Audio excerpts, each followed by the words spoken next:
धाकड़ खबर, बेखौफजुमा बेबाक अंदाज।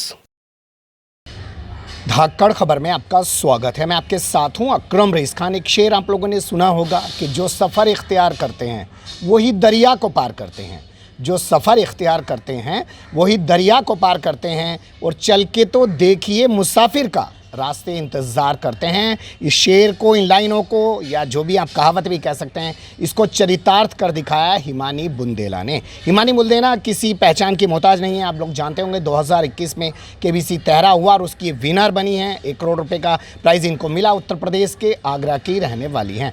आज इत्तेफाक से दिल्ली के दरियागंज इलाके में आई हुई हैं और यहाँ पे doctor Shroff charitable eye hospital जो है उसकी तरफ से एक प्रोग्राम किया गया है। विजन एड का भी उसमें सहयोग रहा है और यहाँ पे एक स्मार्ट ग्लासेस जो है, जो विजुअल इम्पेयर्ड लोग हैं, ब्लाइंड्स लोग हैं, उनको वितरित किया गया। तो यहाँ पे जब ये नज़र आई तो मुझे लगा कम से कम इनसे एक बात की जानी चाहिए। इत्तेफाक से इनके फादर भी साथ हैं तो हमने कहा ये और सोने पे सुहागा है, क्योंकि इनके बगैर हिमानी बुंदेला नहीं बन पाई होंगी। और परिवार के लोगों ने इन तमाम चीज़ों को कैसे फेस किया और परिवार की उम्मीदों पर हिमानी जो हैं वो किस तरीके से खरी उतर पाई और उन्हें अपने आप को कैसे साधा, इन्हीं तमाम पहलुओं को लेकर बात करेंगे।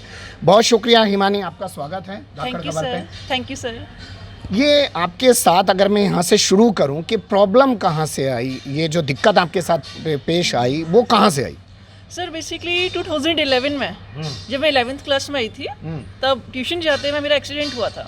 मुझे लगा नॉर्मली विजन लॉस हुआ, मतलब नॉर्मली विजन लेस हो रहा है, हमारा कम हो रहा है, बट पता चला कि रेटिना डिटैच्ड हो गया। तो उस टाइम पर with in 8 months 4 time I को ऑपरेट कर दिया गया। तो जो लास्ट ऑपरेशन था उसमें पूरा विजन लॉस हो गया। तो लास्ट ऑपरेशन वो कब हुआ? वो सर 2012 जुलाई में हुआ था। मतलब बिल्कुल एकदम सब कुछ चला गया 8-10 महीने के अंदर ना? Exactly sir. और सबसे मेन बात, वो मेरा 12th स्टैंडर्ड था। बोलते ना एक स्टूडेंट के लिए, एक बच्चे के लिए मेन पॉइंट होता है कि वहाँ से हमारा करियर स्टार्ट होता है। ये है। तो जब वो हुआ तो एक आदमी जो नॉर्मली लाइफ जी रहा है, साइटेड पर्सन है, और उसके साथ अचानक ये हो जाए तो किस तरीके का ट्रॉमा था? सर वो सिचुएशन तो मैं आज भी सोचती हूँ तो बड़ा डर सा लगाता है। मतलब मुझे लगता है 6 to 7 months फेस पर स्माइल नहीं थी। बट हिम्मत, बोलते ना, भगवान अगर कुछ लेता है तो कुछ देता भी ज़रूर है। कैसे आभास हुआ इसका कि कुछ अगर उसने लिया है तो वो कुछ देना चाह रहा है? सर सबसे अच्छी बात, मेरी फैमिली। इतना एक बड़ा इंसिडेंट रहा हम लोगों का, केवल मेरी विजन का ही लॉस नहीं, फाइनेंशियली भी बहुत लॉस हुआ क्योंकि बहुत ट्रीटमेंट करा चुके थे हम लोग। बट मम्मी पापा का हमेशा ये रहता था, डोंट वरी, अभी ट्रीटमेंट चलेगा फिर विजन आ जाएगा। मतलब एक होप रहती थी उनके माइंड में।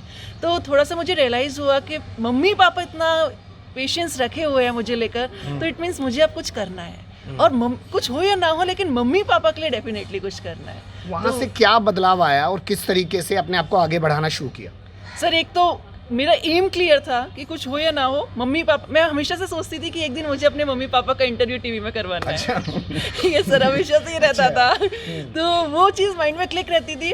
और फिर पता था कि एक चीज़ और सर, जब हमारे संग ऐसा कुछ होता है ना, तो सोसाइटी का परसेप्शन चेंज हो जाता है। तो वो बात भी कहीं ना कहीं बहुत हर्ट कर रही थी। तो क्लियर हुआ कि अगर वाकई में लाइफ में कुछ करना है, सोसाइटी में एग्जिस्ट करना है, तो कुछ तो करना ही पड़ेगा। चैलेंजेस तो आते ही रहेंगे। और दूसरा सर, मैं एक स्टेटमेंट है उसको बड़ा फॉलो करती हूँ, जीतने वाला कभी कोई अलग काम नहीं करता, वो हर काम को अलग तरीके से करता है। बिल्कुल सही। बस मैंने उसी को फॉलो किया। बस आपने उसी को फॉलो किया और टीवी पे पहुंच गए केबीसी में। तो क्या केबीसी के अलावा टीवी में पहुंचने का और कोई जरिया हो सकता था? ये बचपन से ही केबीसी दिमाग में था?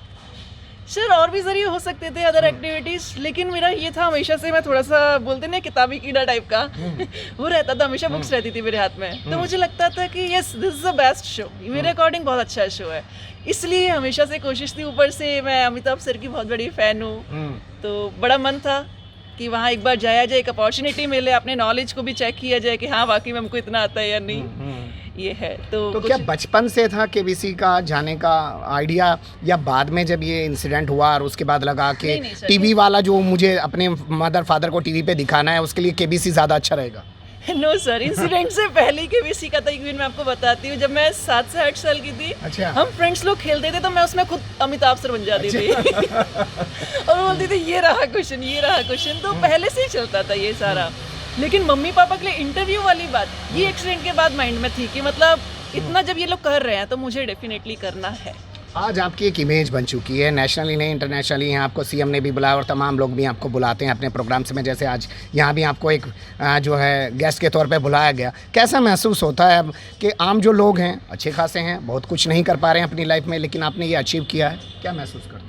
सर सबसे पहले तो मैं एक चीज़ बोलना चाहूँगी, अगर मुझे सब लोग बुला रहे ना तो ये सबका प्रेम है सर, और ईश्वर का आशीर्वाद है जो मुझे लोगों से मिलने का इतना मौका मिल पाता है। और सर सबसे अच्छी बात, मैं अगर कहीं भी जाती हूँ ना तो एक चीज़ लेकर जाती हूँ माइंड में कि वहाँ जाने का मेरा ऑब्जेक्टिव क्या है, और वहाँ जाकर मैं बाकी लोगों की थिंकिंग में कैसे चेंज लेकर आ सकती हूँ, और अगर वहाँ कोई स्पेशल नीड पर्सन है तो उसकी लाइफ में कैसे इम्प्रूव कर सकती हूँ।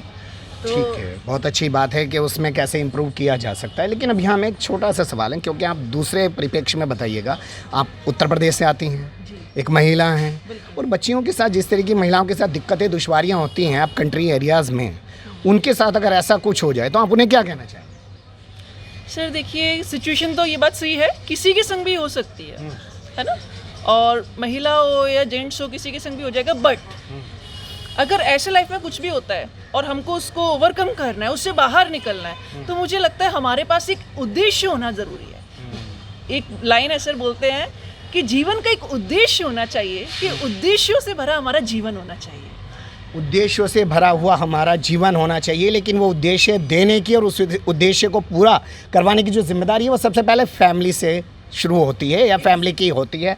तो फादर हैं जो हिमानी बुंदेला के मेरे साथ, उनका नाम है विजय बुंदेला जी। आप लोगों को मैं पहले एक बाप की फीलिंग को महसूस करना चाहता हूँ, एक पिता के दर्द को महसूस करना चाहता हूँ, जिसकी एक अच्छी खासी बच्ची है, अचानक ऐसे एक इंसिडेंट हो जाता है, वो परिवार क्या कैसे उभरता है उससे?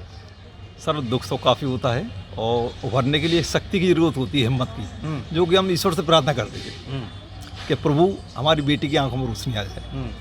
और भावुक भी हो जाते थे, कई बार रो जाते थे, लेकिन ईश्वर से ही प्रार्थना करते हैं, ईश्वर ये बेटी है, लड़की की आंखों में थोड़ा कैसे भी करके रोशनी दे दो। तो जहाँ जहाँ हमें डॉक्टर्स ने बताया, जहाँ जहाँ भी गए, इलाज हो सकता था, काफ़ी इलाज कराया हम लोगों ने, और उसकी सर्जरी कराई, एम्स में कराई, चेन्नई भी ले गए, लेकिन पूरी कोशिश करने के बावजूद भी जो है मेरे को रेटिना में उसको सफलता मिल नहीं पाई सर। तो दुख तो निश्चित रूप से होता ही है जी। ठीक है, नेक्स्ट सवाल पे आते हैं। तो दुख तो परिवार को होना लाजमी है, और दुख से आदमी जो है वो बच भी नहीं सकता है, लेकिन दुख में से उभर के अपने आप को ही नहीं, अपने परिवार को भी और अपने बच्चे को भी स्ट्रॉन्ग बनाना, ये आइडिया कहाँ से आया? आप किस प्रोफेशन में हैं, क्या करते हैं, थोड़ा उस बैकग्राउंड से कुछ मिला? नहीं, उस बैकग्राउंड से नहीं सर, लेकिन ज़्यादा अगर हिम्मत हमें मिली तो हमें हिमानी की से ही ज़्यादा मिली पर्सनली जो है। तो पापा डोंट वरी, आंखें मेरी सही हो जाएंगी, मुझे रोशनी मिलेगी कहीं ना कहीं से, ईश्वर की कृपा रहेगी, कहीं ना कहीं कोई इलाज होगा दुनिया में, ऐसा आज नहीं तो कल होगा, लेकिन मैं देख सकूँगी दुनिया को, मुझे ऐसी उम्मीद है। तो इस बेटी ने, हिमानी ने हमें काफ़ी हिम्मत दी, जो कि हमारे लिए एक मोटिवेशन का इसने काम किया। और बाकी चूँकि मैं प्राइवेट जॉब में हूँ, सेल्स में हूँ, तो बहुत सारी चीज़ें हैं, संग साथियों को भी सहयोग काफ़ी रहा है इसमें, लेकिन मेन जो मोटिवेशन हुआ वो हिमानी की ही तरफ से हुआ, हमें हिमानी की ही तरफ से हुआ। वापस हिमानी के पास चलते हैं। एजुकेशन और टेक्नोलॉजी, जो विजुअली इम्पेयर्ड लोग हैं, ब्लाइंड लोग हो जाते हैं, उनके साथ जो प्रॉब्लम हो जाती है, ये उनके लिए कितना काम करती है? सर समझ लीजिए, अगर कुछ है तो यही कुछ दोनों चीज़ें हैं। अगर मुझे लगता है आज मैं यहाँ खड़ी होकर बोल रही हूँ बिकॉज ऑफ माई एजुकेशन, आज अगर वो नहीं होती, इसीलिए सर मेरा, अगर क्योंकि आज एजुकेशन नहीं होती ना और टेक्नोलॉजी का मैं यूज़ नहीं करती तो कुछ भी नहीं होता मेरे पास। टेक्नोलॉजी में जैसे सेलफोन यूज़ कर लेती हैं, अपना लैपटॉप अच्छे से चला लेती हैं, और क्या मतलब कर लेती हैं टेक्नोलॉजी में सर? जैसे हमारे लिए बहुत सारे ऐप्स हैं जो हमारे इंफ्रास्ट्रक्चर को हमारे लिए और ज़्यादा एक्सेसिबल बना देते हैं। जैसे एक ऐप है बी माई आईज, जब कभी भी आपके साथ कोई नहीं है, आपके पास स्टिक नहीं है, आप अकेले, आपको नहीं समझ में आएंगे क्या है, तो सर आप उस ऐप को ऑन करके उस पर वॉलंटरी कॉल होता है, वीडियो कॉल, और ऑटोमेटिकली बैक कैमरा ऑन होता है, तो आप उससे हेल्प ले सकते हैं। तो मैंने उस ऐप का भी बहुत बार यूज़ किया है। अच्छा, यस, तो मुझे टेक्नोलॉजी का अच्छा खासा यूज़ करती हैं। अब क्या सोचते हैं आप जैसे आपके परिवार में आपकी बेटी ने एक नाम, एक शोहरत, एक कामयाबी हासिल की है, जैसे हिमानी ने बताया कि जो ऐसे लोग हैं, ज़रूरतमंद हैं, हम उनके कुछ काम आ सके, आप लोग भी कुछ उस दिशा में काम कर रहे हैं? हाँ सर, हम लोग काम कर रहे हैं, हिमानी के साथ ही रहते हैं हम, और हिमानी को हम लोग जो प्रोत्साहित करते हैं कि बेटा अगर आपके मन में है, और हैंडीकैप पर्सन के लिए खासकर जो विजुअली चैलेंज हैं, दृष्टिबाधित हैं, उन लोगों के लिए आप काम करना चाहती हैं, आप करें, हमारा पूरा सहयोग रहेगा उनके लिए। किस तरीके से रहेगा वो? क्योंकि एनजीओ बना के आप लोग काम करेंगे? कैसे? हाँ जी, एनजीओ बना के, एनजीओ के माध्यम से ही काम करना चाहेंगे हम। मतलब अभी दूसरों के लिए आप राह दिखाना चाहते हैं? जी हाँ। बातचीत को छोटा रखते हैं, फिर कभी मुलाकात करने की कोशिश करेंगे, लेकिन कुल मिला के ये है कि अगर आपके अंदर हौसले हैं तो रास्ते तो आपके सामने खूब पड़े हैं। हौसले होने ज़रूर चाहिए। बने रहिएगा धाकड़ खबर के साथ।